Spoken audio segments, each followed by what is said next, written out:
Perfect.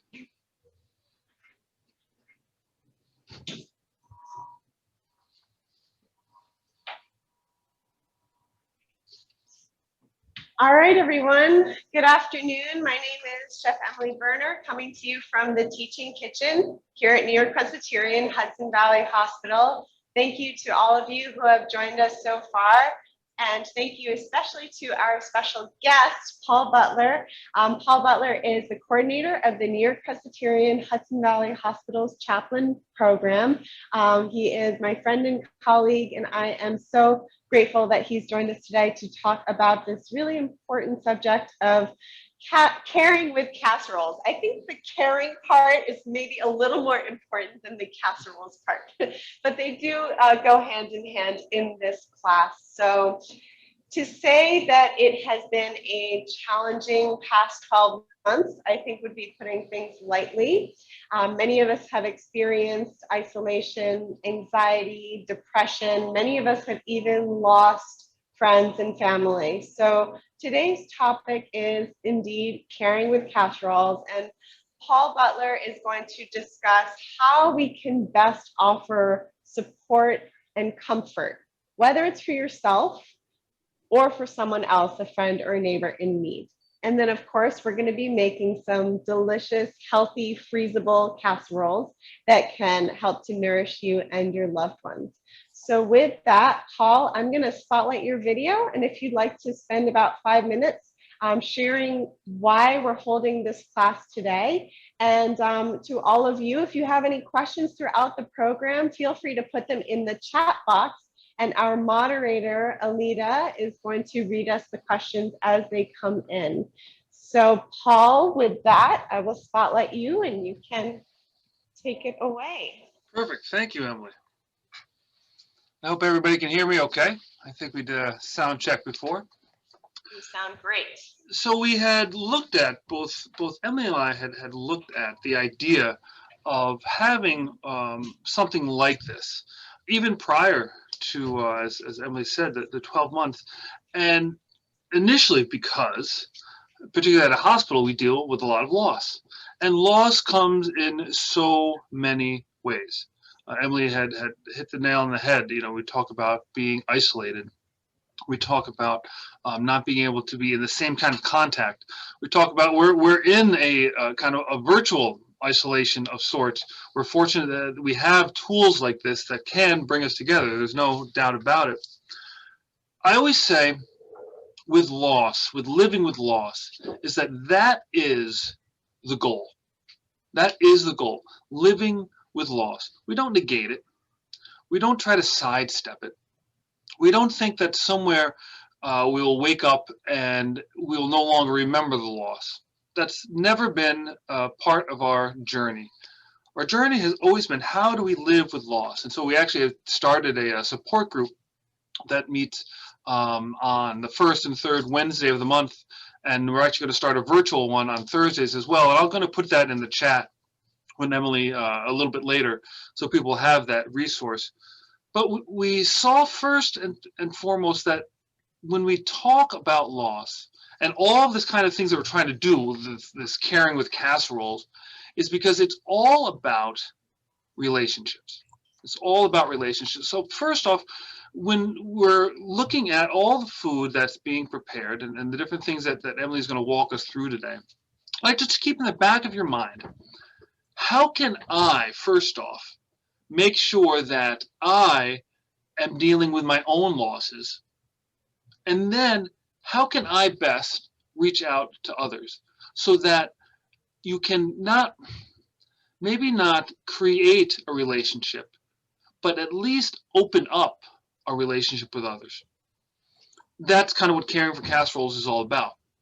It doesn't really matter, as Emily kind of suggested, what the casserole is. It's really kind of reaching out, and it can be that small thing. It can be that phone call. It can be that text. It can be that sending a letter. All those different things are ways in which we reach out to show that it is possible with others that we can live with loss. I can't say it enough, and I'll say it 1,000 more times. We have never been called to isolation. We've never been called to isolation. We can figure out ways to adapt, but we've never been called to isolation. And more often than not, when I talk with people and my own kind of experience with loss, there's always that sense of isolation. What do I do now? What do I do now? And we're called to be interdependent with others. Interdependent with others. Now, that doesn't mean that everybody's going to run out and join a support group. That doesn't mean that everyone is going to do the same thing, and we'll talk about that later. But it does mean that each individual loss will be looked at and experienced and walked. There's no way to get out of the journey, if you will. There's no way to get out of the journey. And also during the chat, I'm going to put on some different resources. There's some good books out there and whatnot. But a lot of it starts on a very basic level. And that's what we're doing today. We're starting on that very key basic level. And I would argue one of the most important levels. Because I looked out on the screen, and many of you were having some lunch. You can see I got my own little monkeys out there. They're having their lunch, I can see. Because food is so important to who we are. And good things can happen around a table or sending food. So that's what we're kind of trying to highlight today. So I leave that with you, Emily. That might be a good kind of segue, because it is in that sense about the food, so that we can continue to build relationships. Yeah, that's perfect, Paul. Thank you so much for sharing that. And you're always so thoughtful, and I really appreciate those sharings, and I think our community does too. So if anyone has specific questions for Paul, feel free to put them into the chat box, and Alita can either read them, or Paul, if you feel if you feel called to answer them directly in the chat, feel free to do so as well.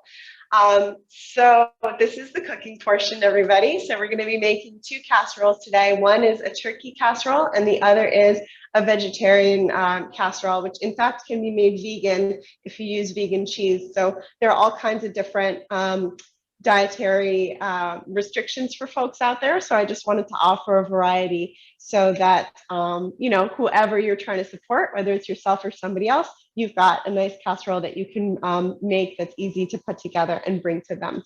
So with that, we're going to begin with the turkey casserole. I have the oven preheating here. It's getting nice and warm. And we're just going to start off by browning our turkey meat. So I'm using a 93% lean ground turkey, and I'm just going to bring a little bit of heat under this pan.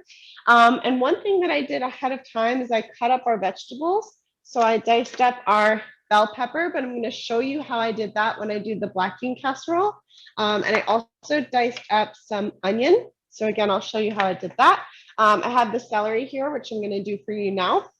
And everything else is pretty straightforward. So we've got some tomato sauce, as well as canned chopped tomatoes, some shredded cheese. What's a casserole without cheese, right? And a couple of herbs and spices here. So I've got 3 things in this little bowl: some oregano, some basil, some garlic powder. And then in this little bowl, I have my Worcestershire sauce. I can never say that word. So I have some sauce there for this as well.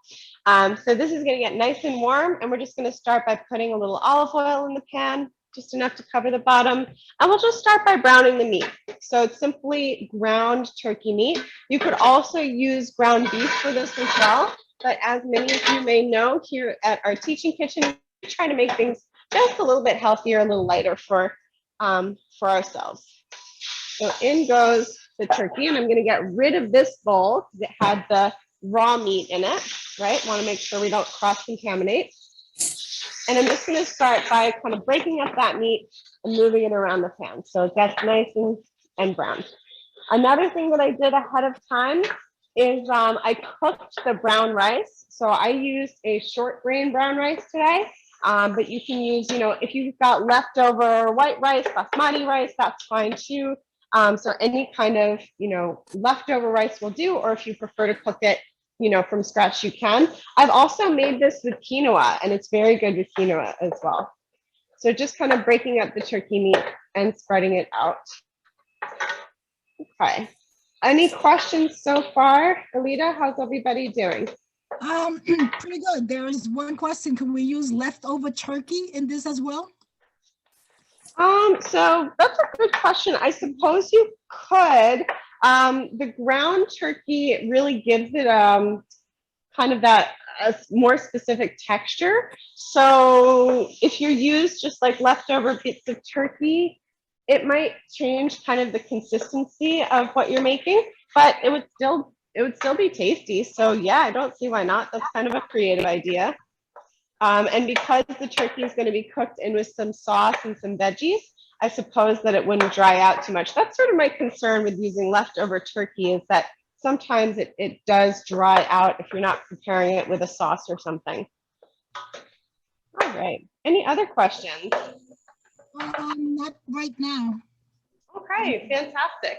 Mm-hmm. So turkey, if you're not familiar with using turkey, it's a bird that's native to North America, and it is a wild indigenous bird.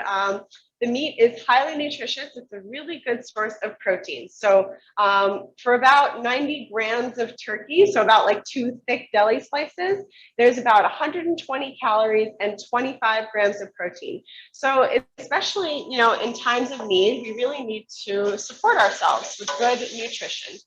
So that's sort of where this turkey is coming in, to give us that good source of protein. People don't often think of turkey as a good source of B vitamins, but it also does contain a lot of B vitamins, which help to support the nervous system, help to support our energy, and also contains some selenium and zinc in our turkey as well. So we're just getting all the pink out, and then we'll set it aside in our little clean bowl here. Okay. And Paul, as I'm cooking, I have a question for you. Yes, ma'am. What is your favorite way that you sort of recommend to people to support themselves through loss? Sure. The first is to rely, at least be open to the support that got you there. So the different relationships that you already have intact, those are the ones that you lean on first. And the second is to be very, very gentle with yourself. Be very, very gentle with yourself. A lot of times with death and loss, we beat ourselves up. And so to be very gentle on ourselves and to lean on someone else that you've already kind of know that is there is the best kind of first steps. Yeah, I really like those suggestions. So I'm really hearing you say we need each other, right? We need to connect to our support system in times of need, and be kind to yourself, right? It's that's perhaps one of the harder things to do, is that voice, manage that self-talk, that voice in the back of your head, and just be very gentle and calm and kind with yourself. I think that's great advice. So I added a little oil into the pan again, and we're just going to get started with our onion. So I'm just sauteing a little bit of the onion. Now, onions, you can also buy them already chopped up. If you are thinking, oh my gosh, this is too many steps, I don't want to make this, you can take shortcuts. You can definitely be kind and gentle with yourself and buy that onion that's already chopped up. If it just makes things that much easier for you, then it's worth doing, So here I'm just cutting our celery into thinner strips, okay? So now it's nice, they lay nice and flat. And I often trim celery. I usually trim the top and trim the bottom. I washed the celery already, and this one doesn't seem to need trimming, but sometimes you get celery that's a little sandy at the bottom. So just make sure that you wash your celery pretty well. So I'm just going to make a little mince here. Okay. And we're going to add this right in with the onion and kind of get a saute going. All right, so our onion's getting nice and translucent. Celery's going in.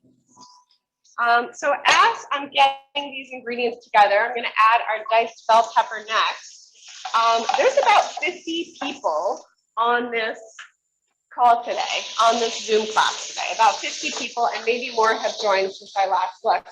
And I just want to highlight that to share that, we're not alone in what we're going through. Everybody here on this call has surely experienced some form of isolation, some form of disconnect. And I just want to offer this as a safe and confidential space for sharing anything that you'd like to share with our group. You can feel free to share that in the chat box.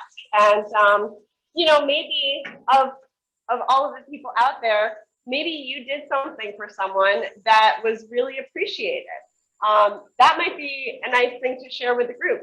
What have you done for someone else, or even for yourself, that has really supported you or a neighbor? So if anybody wants to share that, because that's really how we can get some really good ideas on this topic, and how we can begin to learn from each other. What has been successful for you in the area of caring for yourself or for somebody else? So I'm just going to leave that question out there and allow you guys to think about that for a moment. That's great. And Emily, I'm putting up too the contact information for the Living with Loss support group, so that, because that's basically what we do. We kind of share different kind of techniques. So that's perfect. Awesome. Yeah, thank you, Paul. And it is a wonderful group. Paul facilitates it. So if you feel like you're in need of a little extra support, it's great because it's really flexible. You can drop in, and it sounds like, Paul, you're adding a virtual element as well, which makes it even easier for people to, Zoom in from the comfort of their homes. And I always say, one of the great things about these Zoom programs is you don't have to invest that much to join, right? You just click a button, you open the window, and you show up. And half of life is really just showing up, right? Just show up and see what happens for you. And if you don't like it, guess what? You can always leave. You can always end and exit, right? So that's one of the nice things about Zoom is it's really easy to kind of escape if you're not enjoying the program. So it's very low risk in terms of in terms of investing your time and energy into something. Agreed, So Emily.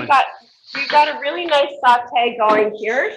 Just bring this a little closer so you guys can all see our onions, our celery, our bell peppers. Everything's getting nice and soft and super fragrant. It smells amazing. Let's add our spices. So our garlic powder, basil, dry basil and dried oregano. Throw that in there for lots of flavor. So we're going to add that, as well as the diced tomatoes, half the tomato sauce, and our sauce that I can't say the name of. Paul, can you tell me how to pronounce this? I say Worcestershire. That's got to be close, right? Got to be close. I think I'm not alone. See, this is the point. We're not alone in our struggles, right, even if it is just how to pronounce the sauce. All right, so in goes the sauce, in go the diced tomatoes. So this is just a can of diced tomatoes. I chose a fire roasted diced tomato variety just for a little more flavor, and it was on sale, so why not, right? So adding that in there. Let's add about half that tomato sauce, because we're going to use the other half to put over on top of the casserole, and everything's just going to stew together till it gets nice and thick. We're going to add our cooked turkey that's going back in there so it can start to gather up these great flavors. Any questions, Alita? How's our audience doing? So our audience is doing very well. Actually, there are 68 participants. Chef. So fantastic. There are two celery questions. One is, do you peel the celery to get those tough surface strings off? No. So that's a good question. I never peel celery unless I'm eating it raw. But when you're chopping it up really small, the stringiness doesn't really become a factor that's disagreeable. So yeah, I just leave it as is. And the second question is, how to crisp up celery that you brought too early? Oh, great question. So celery is mostly water. So if you buy celery, and usually you buy a whole head of it, and a recipe only calls for 2 or 3 stalks, like ours does today, I usually do keep it wrapped in a slightly damp paper towel in the refrigerator. And whenever it starts to get a little tired and saggy and not looking so fresh and crisp, you can definitely put it in some ice water or just really, really cold water. Let it soak in that cold water for a while and it'll firm back up. So that's a great question. Thank you for asking it. Anything else? No more recipe related questions, but a lot of people are putting in responses to your request to put things in. All right, fantastic. So our next step here is to add our rice. I have the cooked rice here. And again, this is really nice because it makes it a complete meal. We've got our carbohydrate, our protein, our veggies, and we're going to top it with a little sauce and cheese. I mean, what could go wrong with that? So just about a cup of cooked rice. Pop that off to the side. And you just want to make sure you mix everything together so it gets really nice and well incorporated. Now, you could eat this just like this, out of the pan. This is done, so to speak, right? This is definitely a meal, on its own, just like this. But we're going to make it even better by covering it with sauce and cheese, right? Make it an extra comfort food, right?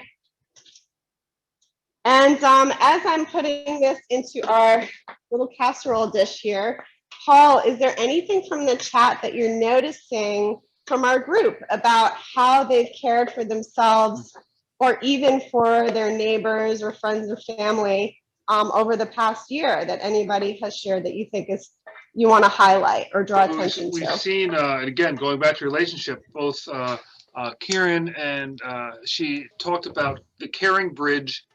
Caringbridge.org is a great way for family and friends to be able to come together and be able to have input and updates, whether it's somebody's in the hospital, whether it's some long-term issue, short-term issue, and others talked about this sense of setting up a separate email.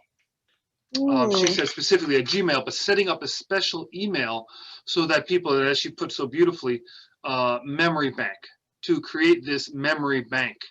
And we see it a lot, right? If you go to funeral homes and whatnot, they'll have things, but to do that deliberately, it would be very, very beneficial. Mm-hmm. Karen, thank you so much for sharing. Those are really, really wonderful suggestions. And I've been I've been on that Caringbridge website for an aunt that passed away a few years ago, and certainly it was really helpful, I think, for everybody to just kind of keep up to date on what's going on with their loved one.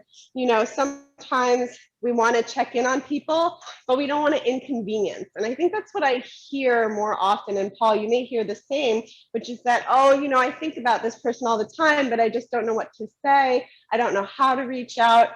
So Paul, I know you're going to address that a little bit later, but I just wanted to highlight that for the Caringbridge website is really great for that, that as a resource. So thank you, Karen, for mentioning it.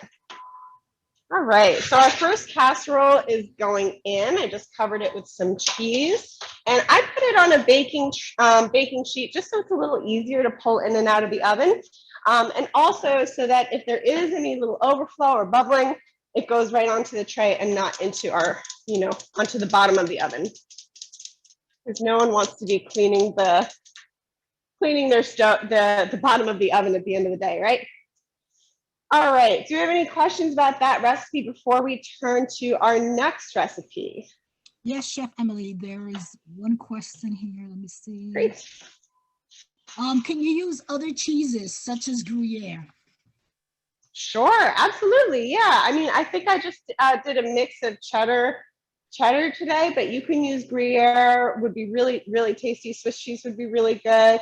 Maybe like a Monterey Jack kind of style cheese would be good as well. Yeah, feel free to use, what's in your refrigerator. It would probably even be good with like dollops of ricotta on top if you enjoy ricotta. Great.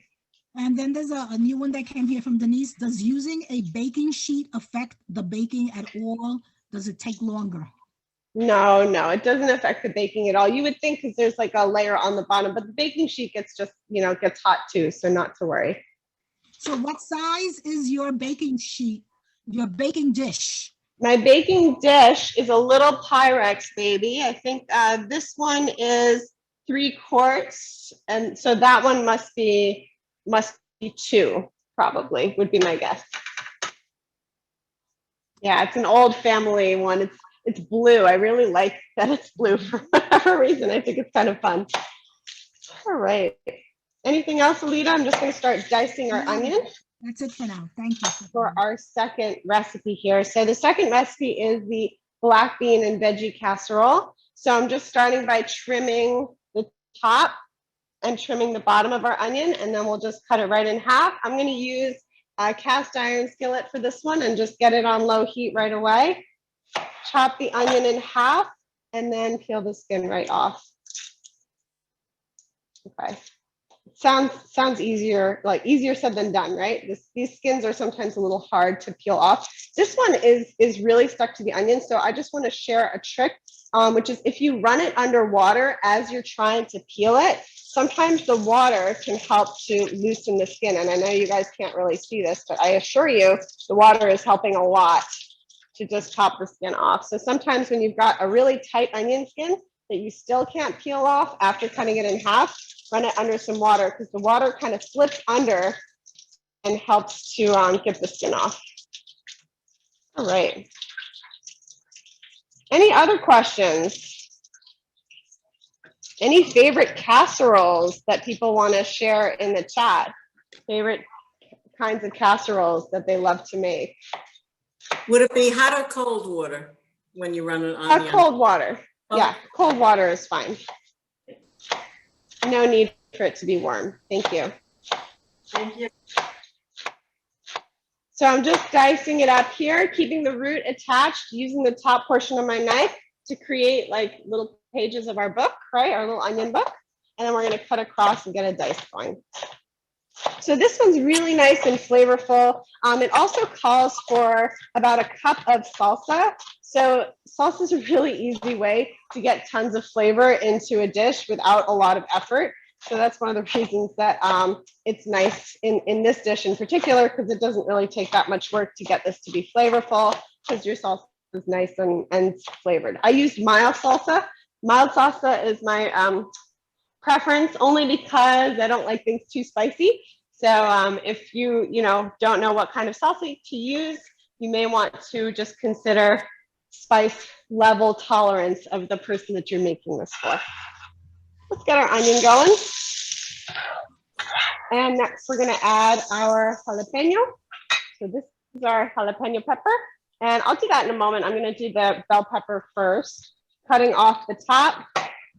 And then you can sort of see where the pepper is connected here. 1, 2, 3, 4 spots, right?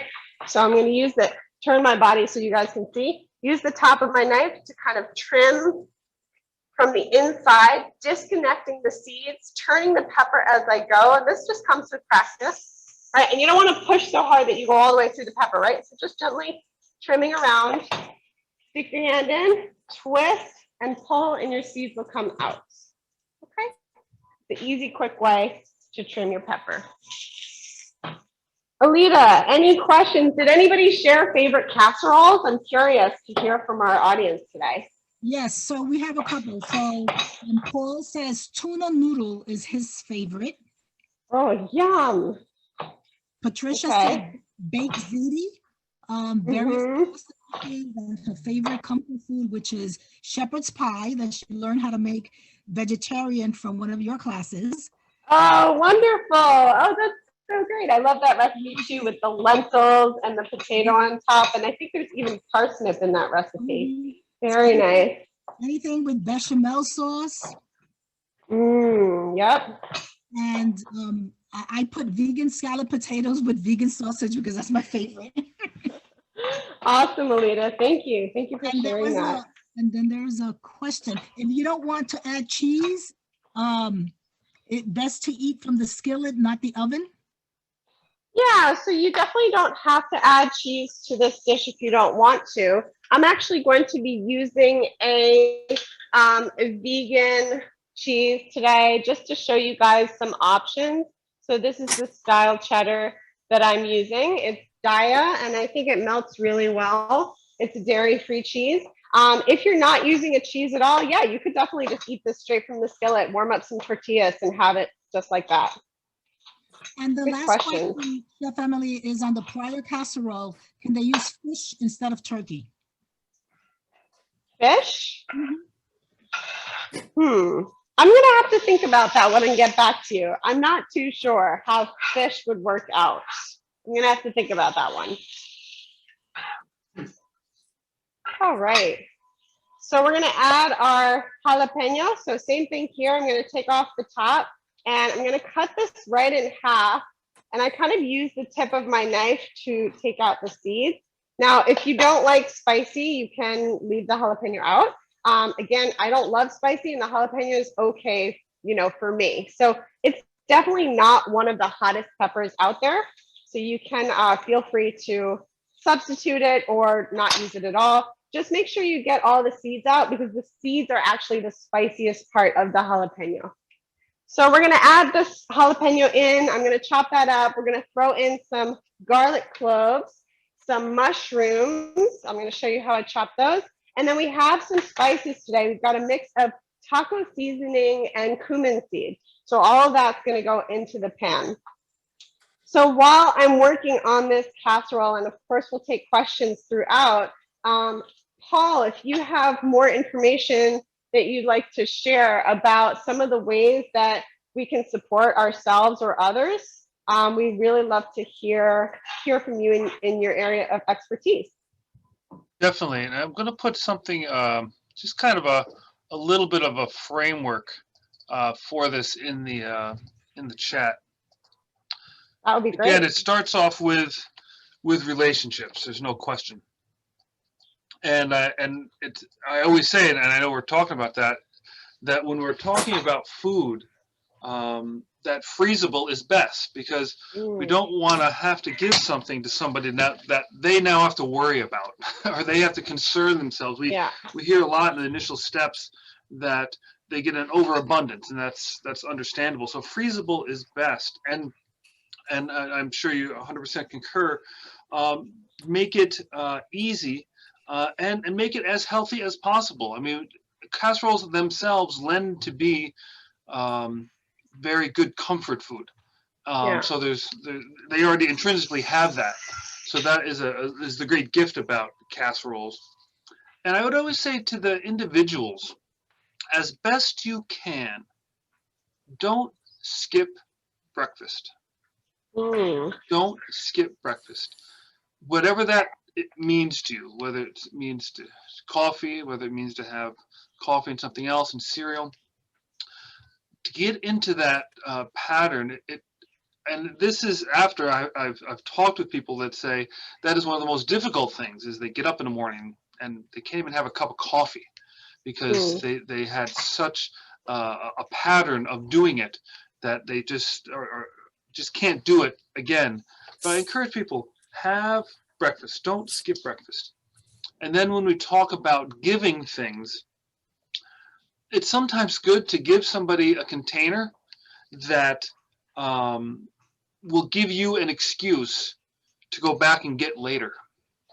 Give them a container that later, give it to them, good Tupperware, whatnot, and maybe in a few weeks, hey, you got to knock on the door. You got to see how they're doing because you have to get the container. Just to continue that relationship again without having that person having to think about it. That's always kind of a big thing. That's a great suggestion. I really like that. And I think it is about, we talk about that acronym, keeping it simple. Simple is very important.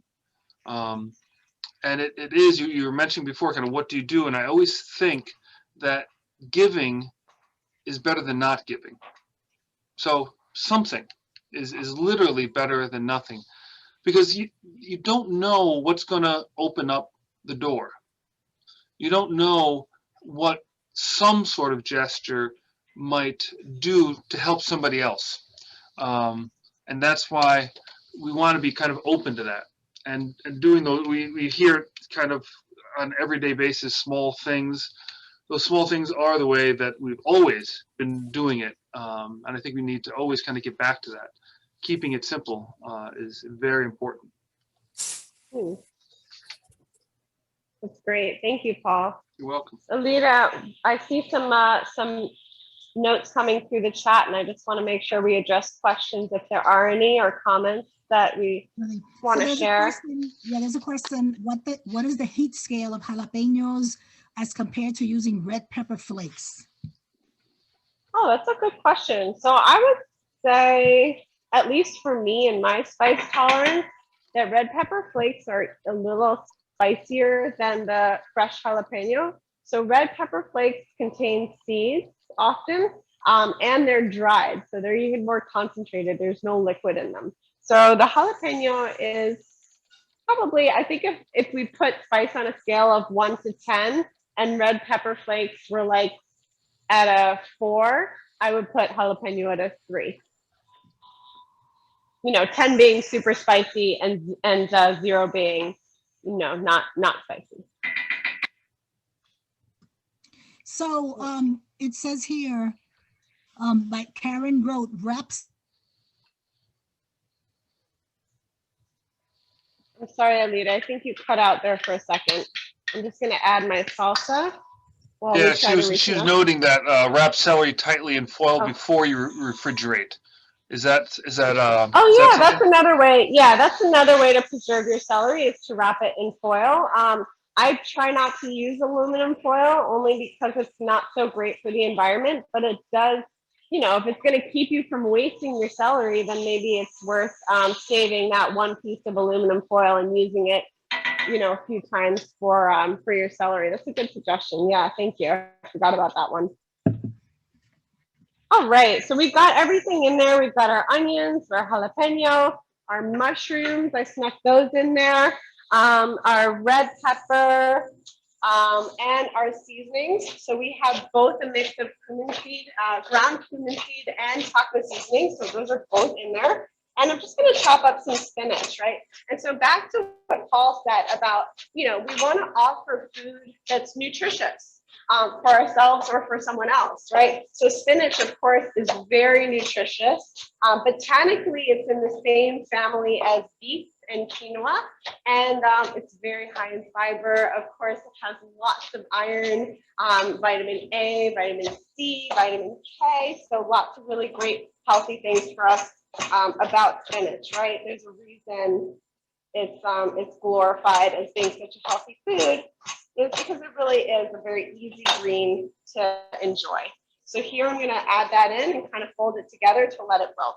We're also going to add our black beans in too. So I have been using, for this one, I'm going to be using canned black beans. And just make sure whenever you're using anything from a can, you want to drain it really well and rinse it well too, so that you don't end up with any excess salt in your dish. Often canned beans are packed in water and salt, so that's just something to keep in mind. All right, so this is going in. We're going to pop our black beans on top. And these black beans actually, you can see I have them in a little Ziploc bag because last week I only used a little bit of black beans in a salad I was making. And so I took the rest of them, put them in a Ziploc bag, press the air, lay them flat and press the air out. And then I put them in the freezer. So now, for my casserole, I have them, they're nice, easy, grab them from the freezer, let them thaw out and throw them in. So if you don't use your entire can of black beans for whatever recipe, you can freeze beans. A lot of people don't think you can freeze beans, but you can. So everything's in here. It smells really good. We've got the salsa in there too. We're gonna add our tortillas on top. So these are just whole wheat tortillas, right? And you can kind of layer them. This is why I like to make it in the cast iron, because then you don't even need to go into You don't even need to go to the casserole dish. You can just go right in that cast iron pan. Although, Paul, I think I would have a hard time giving my cast iron pan away and then coming back for a few weeks later. I don't think I could live without it. So I think I'd have to put this in a dish that, that then would be retrievable. Understandable. All right, so let's pop this right into the oven. It's going to go in for about 15 minutes or so. It does say in the recipe to cover it, so I'm going to go grab some foil for that, and we will cover it up in just a moment. So that concludes the recipe portion. Do we have any questions about our recipes before I turn it over to Paul for some more sharing?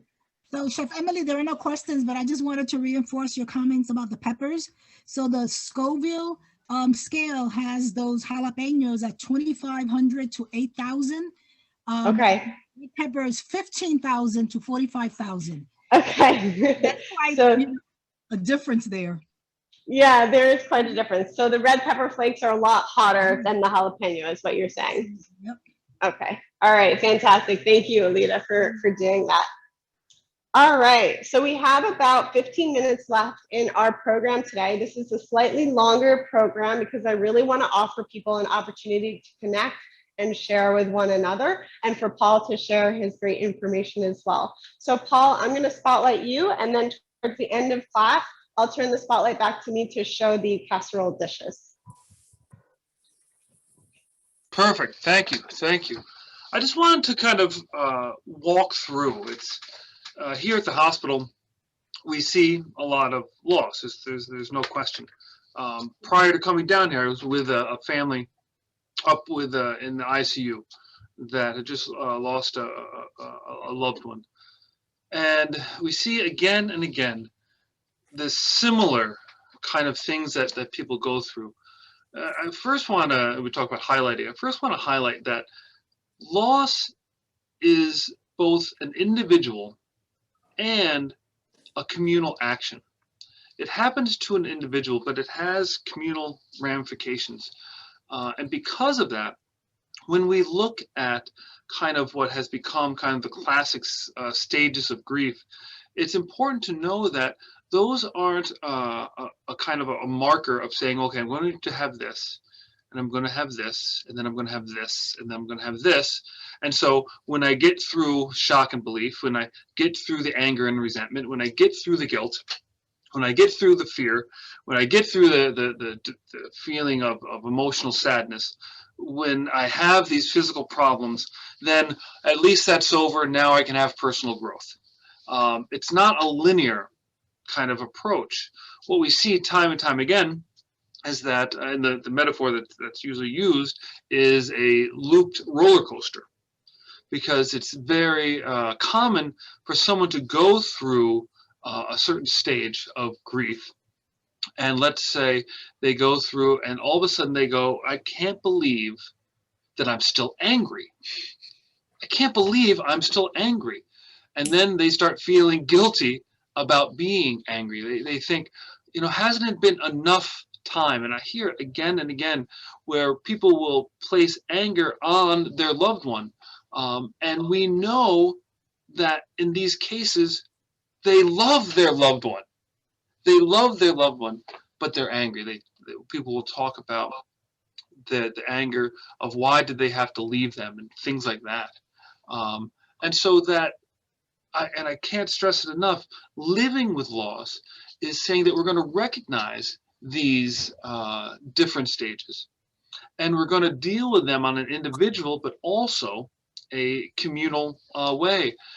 We find out again and again, and this is when I talk about support systems, of people relying on the support systems that kind of got you there.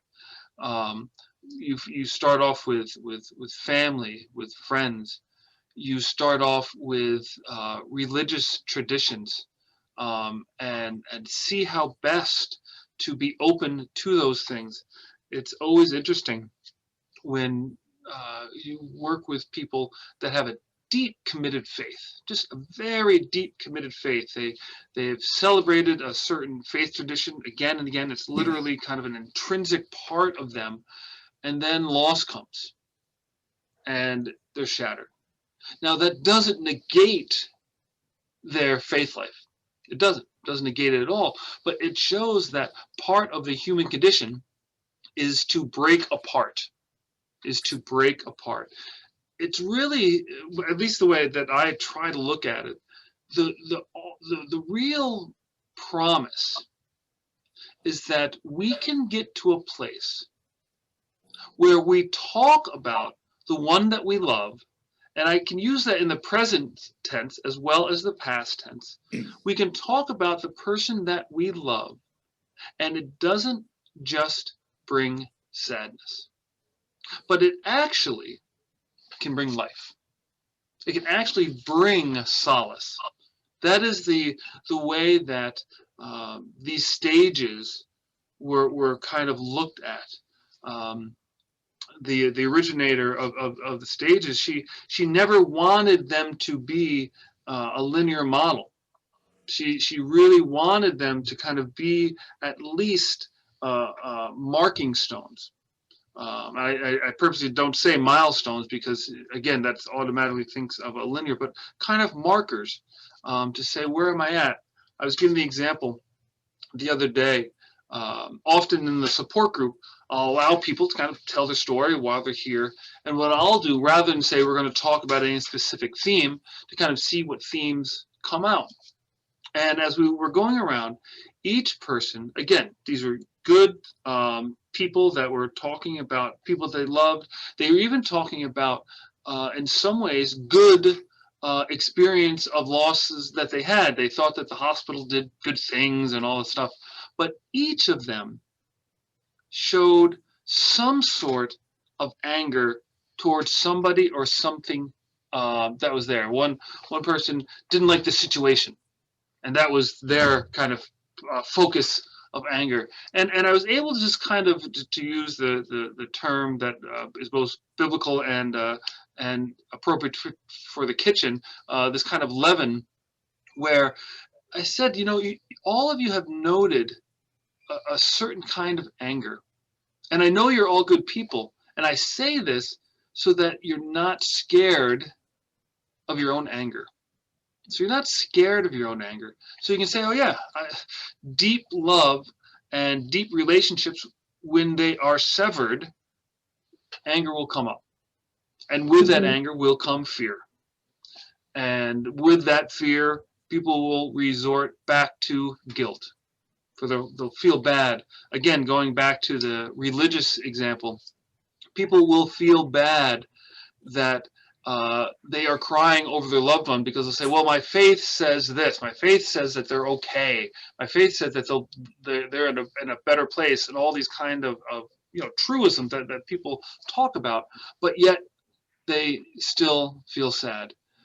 In the Roman Catholic tradition, there's a beautiful prayer that says to comfort one another with assurances of faith. And what I like about that is that they are comforting. They're trying to comfort. The other part in the Judaic tradition that I've always thought was a very kind of privileged place is when people sit Shiva, this sense of allowing others to take care of them. More often than not, a lot of people will be caregivers first, right? You're a caregiver, and then you suffer a loss. And so now, what do? You have different duties now. You no longer are doing those same kinds of things. And often caregivers, and believe me, I say this working at a hospital surrounded by caregivers, often caregivers are not the best at receiving care or self-care. So we have to kind of monitor that and challenge ourselves with that again and again and again. And I offer that to all of you, is that first and foremost, you are important enough to be cared for. You are important enough to be cared for. Every single person on the screen, Every single person that you're connected with is important enough to be cared for.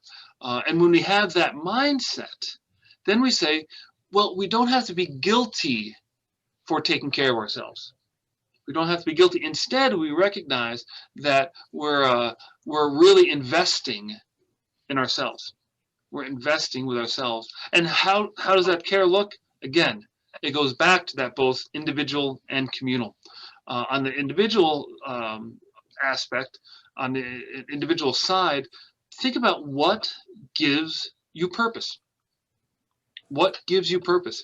I deal with a lot of folks that might not come from any specific religious tradition.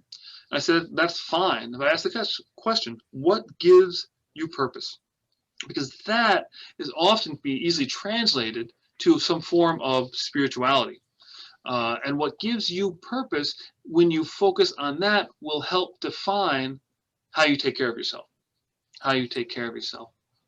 The other part, when we talk about kind of the stages of shock and guilt and anger and fear and sadness and the physical ailments that ensue, is that be open to surprises as well. Be open to surprises as well. I see it again and again, and this is where caring with casseroles come into play, where people reach out, people that you might never have expected to reach out. They do it in a way that just kind of catches you off guard, and sometimes those moments where we're caught off guard can be the most powerful moments. They definitely can. I'd like to also just take a note. If anybody is, and I always say that I have my own little children up there, that if you ever have to work with somebody that they've suffered a loss and there's children involved, to always remind them that you're not going anywhere. Now, I say this to parents, to people that are caring for little ones, that you're not going anywhere. You're right there for them, and let them know that. Because again, children we love, and children in some ways can be a very good example because they know how to be selfish, and I don't mean that in a derogatory way at all. They know how to take care of themselves and make sure they get their needs. That can help in times of when we need to care for ourselves. We're not being childlike or childish at all. We're just recognizing again that we have our own needs and that they should be taken care of. And I would even argue furthermore, they need to be taken care of. When we do that, I'm sorry, I had a phone call on my other phone. When we do that, we're doing what we have been called to do since the very beginning, is to look at the self, dare to celebrate one's autonomy, and allow that to push us out to others, to push us out into the public sector, if you will. And that ends up being the gift. We can go from a place of shock, of anger, of guilt, of fear, of sadness. We can do all of that, and yet know we can also find a place where the loved one that has gone before us can give us life. Can give us life. That has been kind of the human promise, and we're going to cut back in 1 second. But I just wanted to finish with this. What we see from the human experience again and again is that we are incredibly resilient people. We have incredible resilience, regardless of your faith background. That seems to be built in again and again. I'm a big fan of the Rocky movies. I know they're kind of a tough, violent movie, the Rocky Balboa movies and all that. But I always love that metaphor of the person that gets beat down and then is asked, how are they going to get up? And that's kind of the Sylvester Stallone line, is it's not about getting put down on the mat. It's about how do we get up? And that's what living with loss is. It's getting up again and again and again. And when we're daring to help others in living with loss, we're willing to be with them again and again, not just for the first week or the first month, not even for the first year, but ideally having that long-term relationship and doing what we can, because ultimately we are all going to have this as part of our life process, because it is part of the life process. So I just kind of conclude with that. Living with loss is something that we're all called to do, and we all can't do it. And caring with casseroles is one beautiful way that I think we can do it each and every day. So Emily, how's that food look? Thank you so much. That was, I mean, I'm rarely at a loss for words, but that was really moving and really, really powerful. And I'm not surprised, because that is just who you are. So thank you. Thank you so much. I was writing down notes because I really took a lot out from this session, and I hope that our community out there did as well. One of the things I just wanted to highlight is a lot of us, like you said, Paul, are caregivers. And so it's very hard to accept care. And I just want to offer a reframe for everyone on that, because it's really helped me to move into more of a space of accepting care, which is that think about how good you feel when you care for somebody else. Think about how fulfilling that feels, right? How glad you feel that you were able to bring someone a casserole and make their day. That feeling is a great feeling. So when someone else, turn that around, is trying to care for you and you say no, you're actually then denying them of that experience of wanting to care for and feeling fulfilled in caring for you. So I just want to offer that reframe, because that really helps me to accept care more willingly, is knowing that, in fact, in receiving care, I'm also offering something. I'm offering them the opportunity to care for and feel fulfilled in caring for. So that's just something I wanted to share. So our casseroles look great. Here is one of them. This is our turkey casserole. So the cheese is nice and melted, the tomato sauce. So it's nice. It's kind of gotten it's thickened a little bit. I do want to mention, if you're pulling something out of an oven and you're putting it, make sure you put it on a cooling rack, because if you put it on a cold surface, it could shatter your casserole dish, and we definitely don't want that. So here is our turkey and brown rice casserole. So you can see the sauce kind of came together. It smells really good. And then our other casserole I'll pull out right now, as that has basically finished cooking as well. So that you just want to cook it until I think it looks like it could use a little bit longer, because the vegan cheese takes a bit longer to melt. But yeah, this is basically what you're looking at. So with that, we're going to wrap up and just say thank you to everybody who tuned in. Thank you so much to Paul for your wonderful sharing. It's always a pleasure to work with you. And thank you for sharing the information on the bereavement group. I will be sending a feedback survey at the end of this class, which includes our packet of recipes. It also includes some tips on self-care and some science-backed self-care ideas if you don't know where to start. I really like, Paul, what you shared about how thinking about what gives you purpose helps to define how you take care of yourself. So these self-care tips are maybe great, but they may not be for you. So find what works for you is the most important thing. All right, everybody. So remember to reach out to each other, to your friends and family, connect with yourself, take care of yourselves and your loved ones, and enjoy some healthy casseroles. Thank you, everybody, and have a great afternoon.